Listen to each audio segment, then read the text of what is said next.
9 মাসে সংস্কার করতে পারেনি। আপনি গত আগস্ট থেকে এখন হচ্ছে জুন, 9 মান্থে আপনি কোনো সংস্কার করতে পারেননি।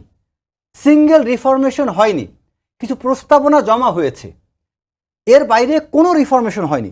তাহলে আমি 9 মান্থ যদি বাদ দিই, আমার এই জুন থেকে পরবর্তী জুন হচ্ছে 12 মান্থ। 9 মাস 12 মান্থের মধ্যে পার্থক্য 3 মাস। আপনি 9 মাসে যেটা পারেননি সেটা বাকি 12 মাসে কি করবেন? তার মানে বিষয়টা স্পষ্ট, আপনার আসলে সংস্কার মূল উদ্দেশ্য না। আপনার উদ্দেশ্য হচ্ছে কালক্ষেপণ করে এনসিপিকে শক্তি বৃদ্ধি করার সুযোগ করে দেওয়া।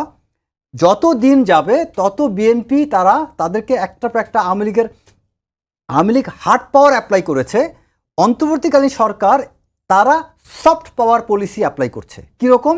তারা এমন সিচুয়েশন, এমন স্টোরি মেকিং করছে যাতে বিএনপি একটার পর একটা ভুল করতে থাকে, অস্থির হয়ে যায়, তাদের মধ্যে অস্থিরতা থেকে, এবং তারা ভুল করতে থাকে, অপরাধ করতে থাকে। যেমন ধরেন বাংলাদেশে বিভিন্ন জায়গায় টুকটাক কিছু ঘটনা ঘটছে, বিএনপিকে লেবেলিং দিয়ে দিচ্ছে। এখন আর বাংলাদেশের মানুষও এখন একটা সুর তোলার চেষ্টা করছে যে আওয়ামী লীগের মতো আমরা আরেকটা ফ্যাসিস্ট চাই না। আরে বাবা, আওয়ামী লীগের মতো ফ্যাসিস্ট চাও না, বিএনপি তো এখনো ক্ষমতায় আসেনি। এখন উল্টা আসার পূর্বেই সেই তারেক রহমানকে নিয়ে যেটা করা হতো, তারেক রহমানকে শেখ হাসিনা যখন হুমকি মনে করেছে তখন তারেক রহমানকে সে একটা লেভেলিং করে দিয়েছে, যে তারেক রহমানের হাওয়া ভবন নিয়ে বিতর্কিত করেছে, তাকে আপনার বিভিন্ন ইস্যুতে ডেইলি স্টার, প্রথম আলো বিভিন্ন নিউজ করেছে তাকে নিয়ে, কিন্তু অন্য কোনো কিছু নিয়ে তারা এই নিউজটা করেনি।